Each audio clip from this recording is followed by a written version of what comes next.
Hola, es un placer tenerte aquí. Antes de comenzar, suscríbete al canal y dale like al vídeo. La risa se apagó en mis labios cuando vi el vestido de novia colgado en el espejo, reflejando no solo mi imagen emocionada, sino también el sueño que había tejido durante meses con cada detalle de esa boda que creía perfecta. Cada flor, cada invitación, cada ensayo de vals era una promesa de amor eterno junto a Marcos, el hombre que me había jurado que nada ni nadie rompería lo nuestro. Me veía a su lado envejeciendo, formando una familia, compartiendo desayunos con hijos que aún no teníamos, creyendo con inocencia que esa historia que construíamos estaba limpia de sombras. Había cerrado los ojos a cualquier duda, había apostado mi corazón entero sin condiciones, convencida de que el amor verdadero era suficiente. Pero esa mañana, mientras probaba por última vez el vestido blanco, no sabía que toda esa ilusión empezaría a resquebrajarse con una sola pregunta sin respuesta. Fue durante una cena cualquiera, en medio de una conversación inocente sobre la ceremonia, cuando le pregunté si su madre querría llevar algún tipo de mantilla tradicional. Marcos se tensó al instante, bajó la mirada y se limitó a responder con un encogimiento de hombros tan ajeno que me dejó helada. Me reí para quitarle peso al momento, pero su silencio siguió colgado entre nosotros como una sombra que no supe interpretar. Pensé que tal vez había tenido una discusión familiar o que no quería hablar del tema en ese momento. Pero algo en sus ojos se cerró de golpe, como si hubiera dicho sin querer una palabra prohibida. Desde entonces, cada vez que mencionaba a sus padres, él esquivaba el tema con una destreza que empezó a dolerme. Decía que estaban muy ocupados, que vivían lejos, que no eran personas de mucho trato social, como si todas las respuestas estuvieran preparadas de antemano. Nunca decía sus nombres, nunca mostraba fotos, y lo más alarmante, jamás mencionaba un solo recuerdo feliz con ellos. Era como si su familia fuese una habitación cerrada con llave, donde yo no tenía permitido entrar. Y cuanto más insistía, más se alejaba de mí en silencio. Una noche, mientras terminábamos de cenar en casa, le volví a preguntar si había forma de incluir a sus padres, aunque fuera simbólicamente, en la ceremonia. Marcos dejó los cubiertos sobre la mesa con un golpe seco y, sin mirarme, dijo con voz firme: «No estarán en nuestra boda, no insistas».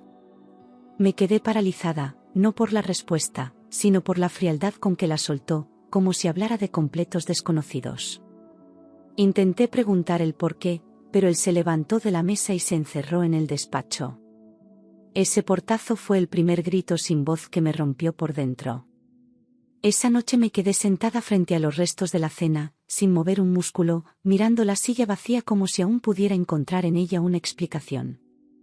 ¿Qué clase de hombre se niega a que su prometida conozca a su familia? ¿Qué historia tan oscura se esconde detrás de un «no insistas»? Me dolía no solo por mí, sino por lo que significaba para nuestro futuro, un vacío, una parte del que yo no alcanzaría nunca. La boda seguía adelante, pero en mi corazón se había abierto una grieta invisible. Y ya no podía fingir que no la sentía. Empecé a hablar con mis amigas, a desahogarme con frases que antes no me atrevía a decir en voz alta, como si al nombrarlas se volvieran más reales. Algunas me miraban con compasión, otras con franca preocupación, y todas coincidían en lo mismo: ten cuidado, algo no cuadra. Yo me resistía a creer que el hombre que amaba pudiera tener secretos tan graves, y me aferraba con uñas y dientes a la versión que él me había vendido. Quería pensar que el amor bastaba, que lo demás era ruido externo. Pero cada consejo sembraba una duda nueva, cada silencio suyo pesaba más. Marcos terminó diciendo que sus padres estaban enfermos, que vivían en una ciudad lejana y que los médicos no recomendaban viajes largos. Añadió que ni siquiera tenían buena conexión a internet, que por eso no podían hacer videollamadas ni participar en los preparativos. Al principio quise creerle, quise aferrarme a la idea de que todo tenía una explicación lógica, aunque me sonara demasiado conveniente. Pero su tono era demasiado mecánico, y su mirada evitaba la mía como quien oculta una vergüenza. Algo no encajaba, y lo peor es que ya no sabía cómo preguntarle sin romper lo poco que quedaba. Cada vez que intentaba tocar el tema, Marcos cambiaba de conversación con una rapidez que me hería más que cualquier respuesta. Hablaba del menú, de la música, del color de las flores, de todo menos de lo único que yo necesitaba entender, su familia. Me sentía como una intrusa en su vida, como si solo me permitiera conocer la parte que él había maquillado para mí. El silencio crecía entre nosotros, espeso, incómodo, imposible de ignorar. Y yo, que antes soñaba con un para siempre, empezaba a sentir que tal vez ni siquiera lo conocía del todo. Una tarde, mientras revisaba algunos correos impresos por él, encontré una dirección que no correspondía con lo que me había dicho. Marcos me había jurado que sus padres vivían en Zaragoza, pero esa dirección estaba en Madrid, en un barrio que conocía bien. El corazón se me aceleró como si hubiera cometido un crimen, pero la verdad brillaba en el papel con una claridad que no dejaba espacio para dudas.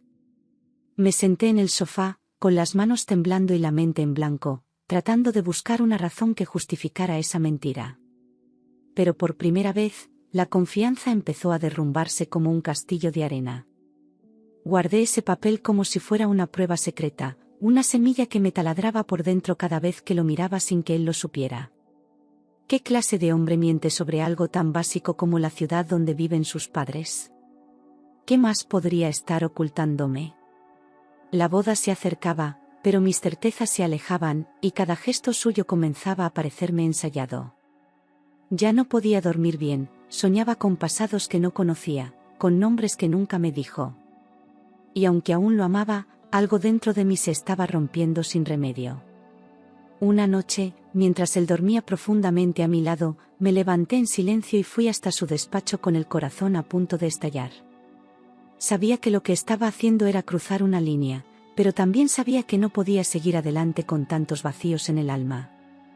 Si no confiaba en él lo suficiente como para preguntarle cara a cara, entonces debía buscar respuestas por mi cuenta. Era arriesgado, sí, pero necesitaba la verdad, aunque doliera. Porque ya no quería casarme con un extraño. Busqué entre los cajones, entre carpetas de trabajo, facturas y sobres viejos, hasta que encontré una hoja arrugada con una dirección escrita a mano: calle Valencia, 18, tercero derecha, Madrid.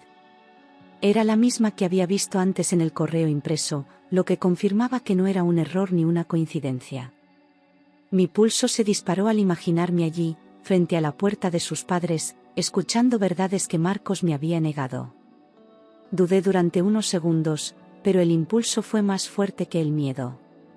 Sabía que una vez cruzara esa línea, no habría vuelta atrás.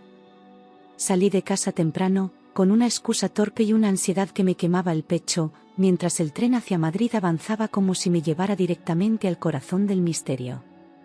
Cada parada era un golpe de realidad, una pregunta sin responder que me sacudía por dentro.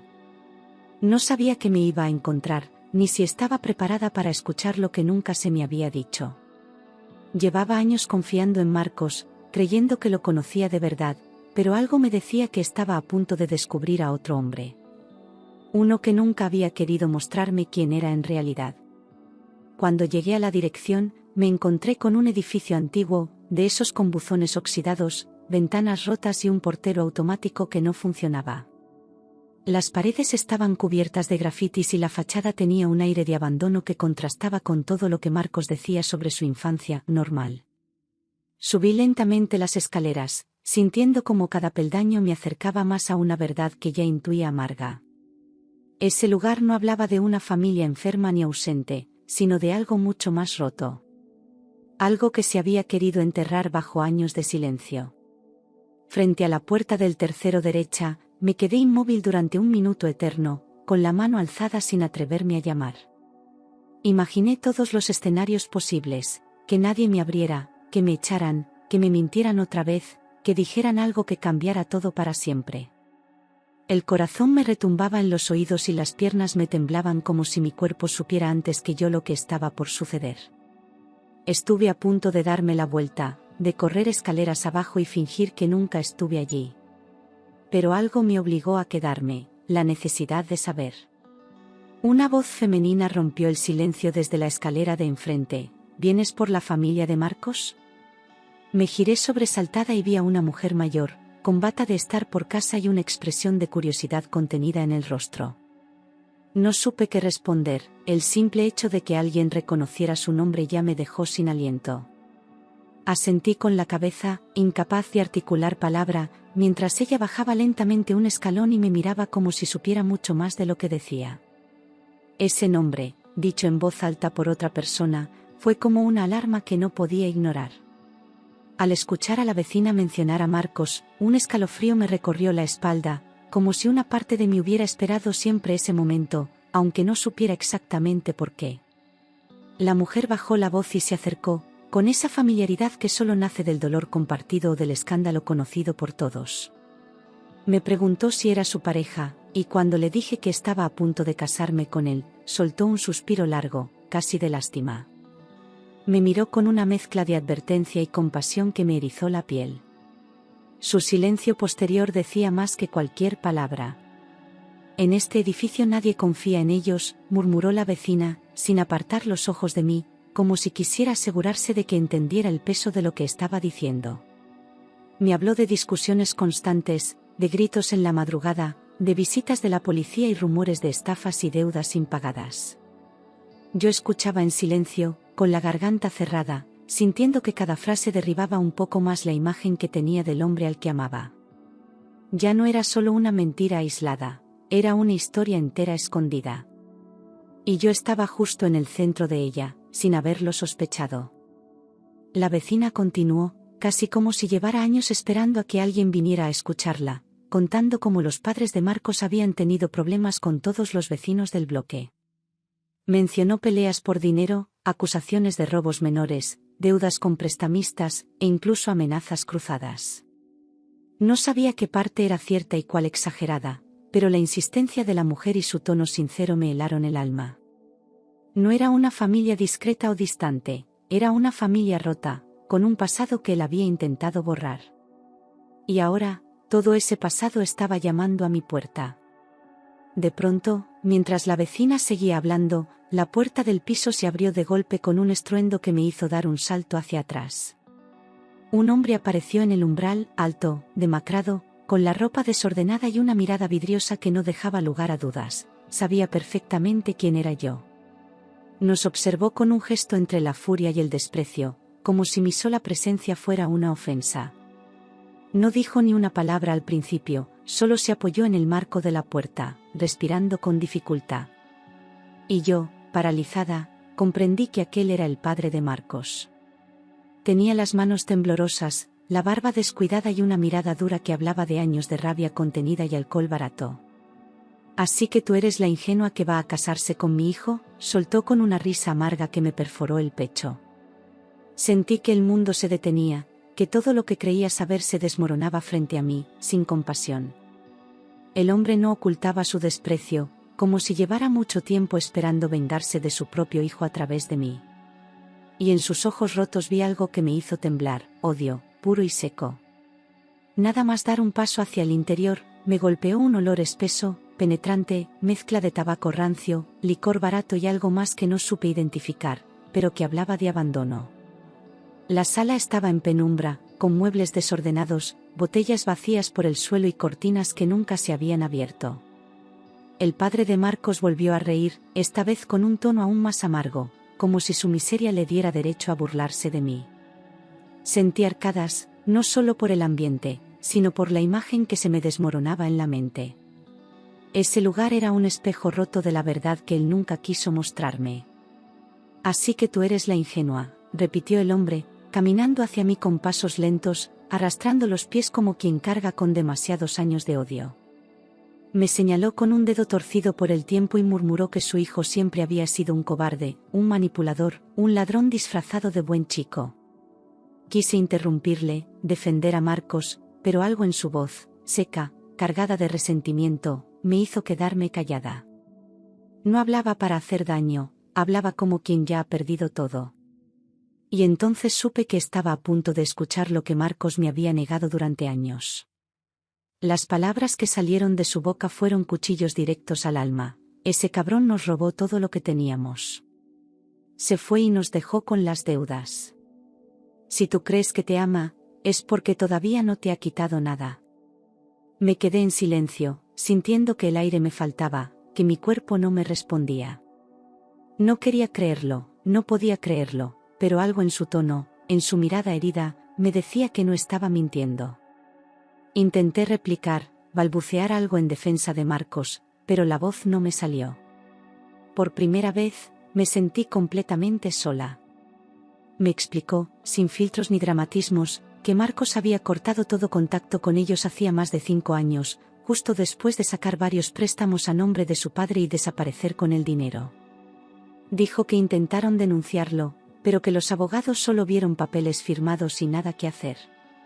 Su madre, según contaba, enfermó del disgusto, y él se refugió en la bebida.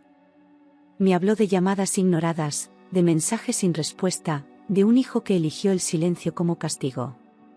Y yo, que creía conocer cada parte de su alma, no sabía ni por dónde empezar a entender. ¿Vergüenza? No. Lo hizo por dinero, por ambición, por escapar. No por protegernos ni por orgullo, dijo el hombre mientras se sentaba en un sofá roto, con la mirada perdida en un punto del pasado. Me explicó que nunca hubo reconciliación, que Marcos nunca regresó, ni siquiera cuando supieron que estaba viviendo bien, trabajando, construyendo otra vida. Su historia no era de distanciamiento, sino de traición calculada, de abandono sin culpa. Me ardían los ojos, pero no podía llorar todavía, porque la parte más cruel de la verdad aún no había sido dicha. Y la sentía acercarse como una ola que no podía detener. Del fondo oscuro del pasillo surgió una figura encorvada, casi invisible, una mujer de pelo canoso, ojos hinchados y expresión rota. Al verla, supe de inmediato que era su madre, aunque nunca la hubiera visto antes. Se apoyaba en la pared para caminar y, cuando me miró, rompió a llorar en silencio, como si mi presencia reabriera una herida que nunca cicatrizó. Su llanto no era por ella, era por todo lo que habían perdido, por todo lo que su hijo se llevó consigo. Y en ese instante, sentí una compasión profunda por alguien que había sido condenada al olvido. Él nos abandonó, cuando más lo necesitábamos, dijo con la voz quebrada, como si esas palabras llevaran años atrapadas en su pecho. Me contó que habían confiado en él ciegamente, que pusieron su nombre en papeles porque pensaban que era su oportunidad para empezar de nuevo. Pero Marcos los usó, los exprimió, y luego desapareció, dejando promesas rotas y un silencio que se volvió una cárcel. Me hablaba sin odio, con una tristeza tan honda que dolía solo mirarla. Y yo sentía que cada frase suya era una piedra más sobre el cadáver de mi ilusión. Ambos me aseguraron que él les robó, que dejó la cuenta vacía, que hipotecó el piso y los dejó al borde del desahucio. Me mostraron cartas, recibos, extractos bancarios, nombres que coincidían, fechas que cuadraban con los años en los que yo empezaba a salir con él. Todo encajaba de forma tan brutal que me costaba creer que hubiera vivido tanto tiempo junto a un hombre capaz de algo así. La versión de Marcos se desmoronaba sin posibilidad de defensa. Y dentro de mí, empezaba a crecer un asco que nunca había sentido hacia nadie. No pude evitar gritar que estaban mintiendo, que mi Marcos no podía ser ese hombre del que hablaban, que todo eso tenía que tener una explicación. Pero mis palabras sonaban huecas incluso para mí, como si intentara agarrarme a una mentira sabiendo que ya no podía sostenerla. La madre me miró con una mezcla de ternura y compasión, como quien ve a alguien cayendo y sabe que no puede detener su caída. El padre solo negó con la cabeza, encendió un cigarro y se encerró de nuevo en su mundo. Y yo me quedé temblando en medio de un pasado que no era mío, pero que ahora me pertenecía. Fue entonces cuando la madre, casi como un acto final, sacó una carpeta del armario y me la puso en las manos. Llévate esto. Léelo. Haz con ello lo que quieras, pero no digas que no sabías, dijo con una voz apagada por el dolor. Dentro había copias de préstamos, firmas, extractos con el nombre completo de Marcos estampado en tinta negra. No necesitaba un perito para saber que eran reales, la letra, las fechas, las cantidades, todo coincidía. Y ese paquete de papeles me pesó más que cualquier anillo de compromiso. Abrí la carpeta con manos temblorosas y, al ver su firma repetida en cada documento, sentí cómo se deshacía por completo la versión del hombre que yo creía amar. Era su letra, inconfundible, la misma con la que me escribía notas en la nevera o firmaba tarjetas de cumpleaños. No había manera de justificarlo, de pensar que lo habían falsificado o que se trataba de un error. Él había firmado esos préstamos, él había arruinado a sus padres y luego me lo había ocultado todo con una sonrisa. La verdad no dejaba espacio para el amor. Salí corriendo de ese piso con los papeles apretados contra el pecho, sin mirar atrás, con las lágrimas ardiéndome en los ojos y una rabia que no sabía dónde colocar. Caminé sin rumbo por las calles, sintiéndome una tonta, una estúpida que había construido castillos sobre mentiras. Me dolía el pecho, como si algo dentro de mí se estuviera rompiendo en mil pedazos y no pudiera detenerlo. ¿Cómo pudo mentirme tanto, tan bien, durante tanto tiempo? La ciudad me parecía de repente un lugar frío, como si todo hubiese perdido su color. Cuando volví a casa, él estaba en el sofá, despreocupado, viendo la televisión, como si nada hubiese pasado, como si yo no hubiera estado cara a cara con su pasado podrido. Cerré la puerta con fuerza, y sin dejarle hablar, le lancé una sola pregunta que llevaba fuego dentro: ¿qué has hecho? Su rostro cambió al instante, su expresión se tensó, y por primera vez vi miedo en sus ojos. Intentó sonreír, fingir que no entendía, pero yo ya no era la misma de antes. Ya no tenía miedo a la respuesta, tenía miedo a seguir ignorándola. Al ver que no retrocedía, explotó. Se puso de pie, gritó que no debía meterme en lo que no entendía, que sus padres eran unos parásitos que se merecían lo que les pasó. Su voz retumbaba por las paredes, llena de una furia que nunca antes me había mostrado, como si su máscara se rompiera de golpe. Me llamó entrometida, me acusó de haber invadido su privacidad, de no respetarle. Y yo, en medio de su rabia, supe con certeza que todo lo que me habían dicho era verdad. Porque nadie miente así cuando es inocente. Después del grito vino el silencio, y en ese vacío, confesó entre dientes que sí, que había tomado ese dinero, pero que fue, por necesidad, que estaba desesperado, que sus padres nunca le habían apoyado. Me lanzó la versión de víctima que tantas veces perfeccionó, intentando hacerme creer que todo fue una reacción al abandono. Dijo que no tenía opción, que era joven, que no pensaba, que luego quiso arreglarlo pero ya era tarde.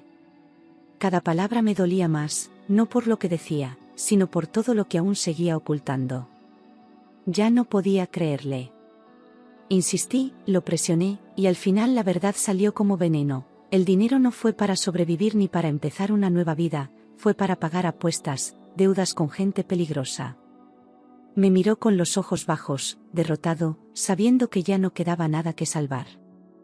Yo me llevé las manos a la boca, ahogando un grito, sintiendo que ese hombre frente a mí no era el mismo que un día me hizo soñar con una familia.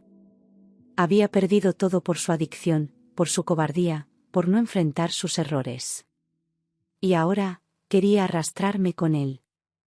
Me senté en la cama con el vestido de novia aún colgado en el armario, mirándolo como si fuera un traje de otra vida, de otra mujer que ya no existía. Dudaba si debía cancelar todo o seguir adelante como si nada, como si el amor pudiese tapar la podredumbre. Pensaba en los invitados, en el salón reservado, en mi familia, en el escándalo. Pero luego pensaba en mí, en mi dignidad, en el dolor de casarme con alguien a quien ya no podía respetar. Y en ese momento, supe que estaba frente a una elección que marcaría mi vida. Esa noche no dormí. Me tumbé en la cama, sin lágrimas ya, repasando cada gesto, cada frase, cada mentira disfrazada de ternura que me había tragado sin cuestionar. Me dolía el alma, como si me hubieran arrancado algo que nunca voy a recuperar. Él dormía en el sofá, o fingía hacerlo, mientras yo enfrentaba en silencio el derrumbe de todos mis planes. No era solo una boda cancelada, era una vida entera que se quebraba en un suspiro. Y ahí, entre las sombras, empecé a despedirme de lo que nunca fue real. Al día siguiente, temprano, alguien llamó a la puerta. Era ella, su madre, con los ojos hinchados, el rostro pálido y una expresión de urgencia que no necesitaba palabras. Me miró durante un segundo y rompió a llorar, como si su cuerpo no pudiera contener más dolor. Me abrazó sin pedir permiso, y en su llanto sentí un perdón, un lamento, una advertencia. No te cases con él, te destruirá, dijo con una voz rota. Y yo supe que no venía a herirme, venía a salvarme. Se sentó conmigo en la cocina, sin dejar de temblar, y me contó que Marcos no era solo una herida suya, sino una amenaza constante para cualquiera que se acercara a él. Me dijo que lo había visto manipular, mentir, robar, prometer con ternura y después traicionar sin pestañear. Que la adicción seguía viva, que las deudas no habían terminado, y que el día que yo le dijera sí, empezaría una cárcel sin barrotes. Me lo suplicó de verdad, no por ella, sino por mí. Huye mientras puedas, me dijo. Y por primera vez, yo lo escuché de verdad.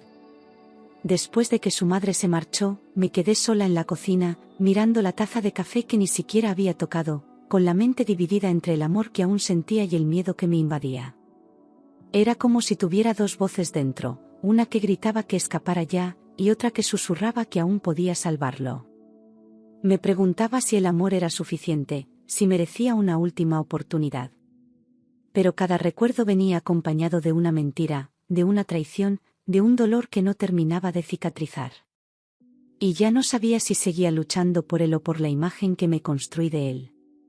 Al anochecer, sin decir una sola palabra, fui hasta la cómoda del dormitorio, saqué el anillo de compromiso y lo dejé sobre la mesa del salón, justo frente a él. Marcos me miró con incredulidad, como si no comprendiera que el final estaba ocurriendo delante de sus ojos. No lloré, no grité, no pedí explicaciones, solo lo miré con la tristeza de quien ya ha perdido la fe. Fue el gesto más doloroso de mi vida, pero también el más necesario. Porque a veces, amar también significa saber irse a tiempo. Marcos se levantó de golpe, tiró la silla al suelo y lanzó el anillo contra la pared con tanta fuerza que rebotó hasta mis pies. Gritó que yo era una traidora, que me había dejado envenenar por sus padres, que no entendía nada. Su rostro se deformó por la rabia, como si mi rechazo hubiera activado lo peor de él, lo que siempre había estado escondido. Por un momento, sentí miedo de lo que pudiera hacerme. Ese no era un hombre herido por amor, era un hombre furioso por perder el control. Me miró con los ojos enrojecidos y dijo, casi susurrando, que si rompía la boda, me arrepentiría. No lo dijo gritando, no lo dijo llorando, lo dijo con una calma que me heló la sangre. Era una amenaza disfrazada de advertencia, como si quisiera dejar claro que él no iba a dejar que me alejara tan fácilmente. Me quedé paralizada unos segundos, intentando procesar lo que acababa de escuchar. Y entonces supe que no solo debía dejarle, debía desaparecer de su vida. Esa misma noche, hice una maleta con lo imprescindible y me fui a casa de mi hermana, sin avisar a nadie, sin mirar atrás. Temblaba, no por el frío, sino por la sensación de estar escapando de alguien que ya no conocía. No quise contestar sus llamadas, ni sus mensajes, ni leer lo que pudiera enviarme. Cerré la puerta de la habitación y me acurruqué en la cama, intentando respirar sin llorar. Por primera vez en mucho tiempo, me sentía a salvo, pero no libre. Pasaron los días, pero su sombra no desapareció. Lo vi aparcado frente al edificio, dentro de su coche, con las luces apagadas, observando desde lejos. A veces subía al portal y dejaba notas bajo la puerta, con frases que no sabía si eran súplicas o amenazas disfrazadas de amor. Mi hermana me pidió que lo denunciara, pero yo aún no podía dar ese paso, aún me costaba aceptar que necesitaba protección de quien me había prometido cuidarme. Vivía con el corazón en vilo, sin saber cuál sería su próximo movimiento. Y el miedo crecía.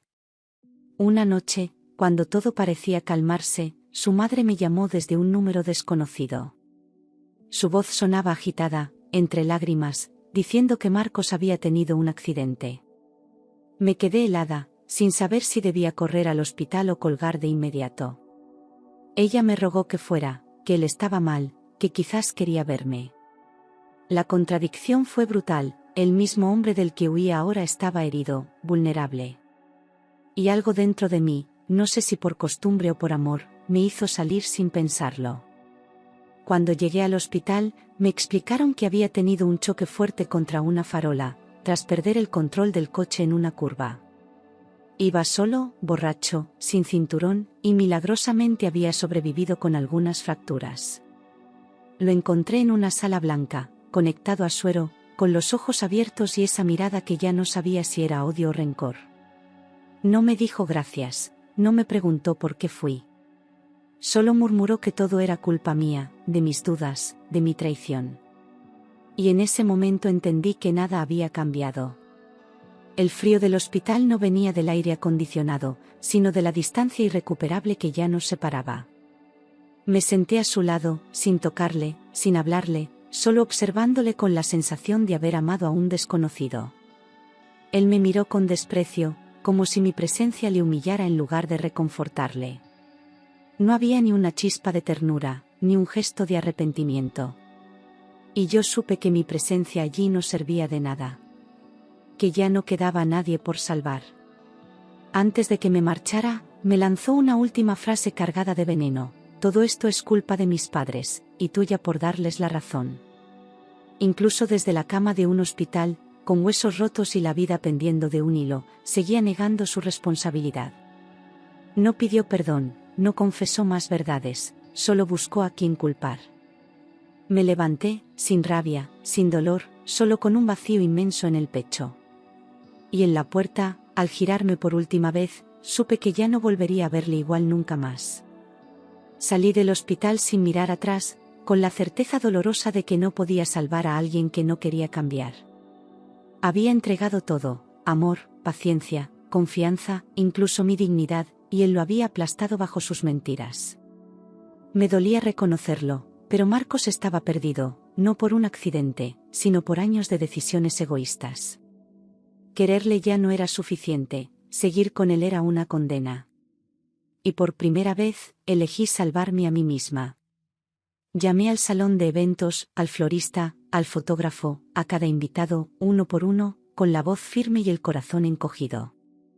Expliqué lo necesario, sin dar detalles, solo diciendo que la boda no se celebraría. Algunos no entendieron, otros preguntaron, pero nadie necesitaba saberlo todo.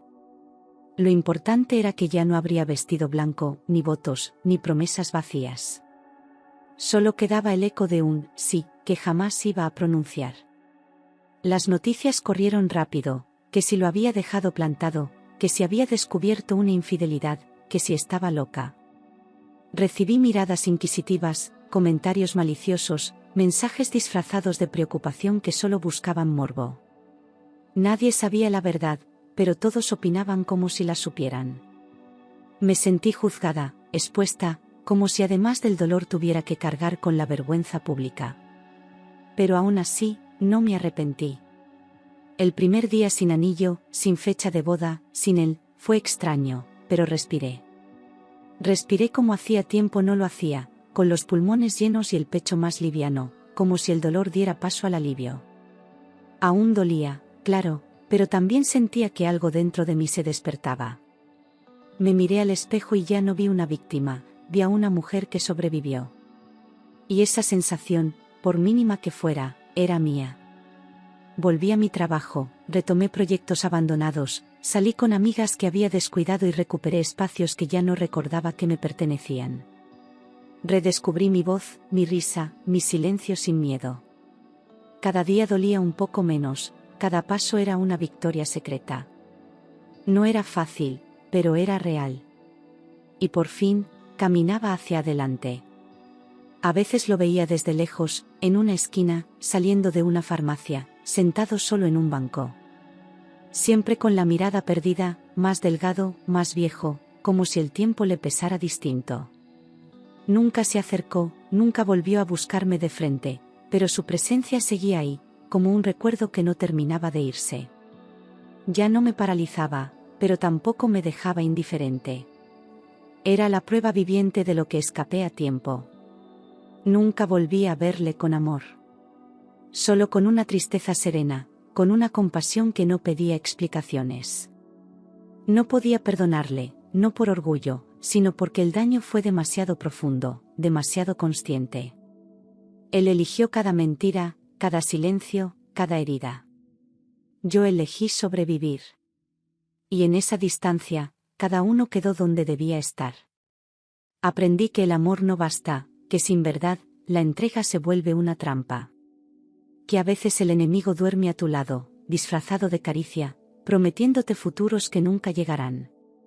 Aprendí a escuchar mi intuición, a no justificar lo injustificable, a no tapar el dolor con excusas. Fue una lección cruel, sí.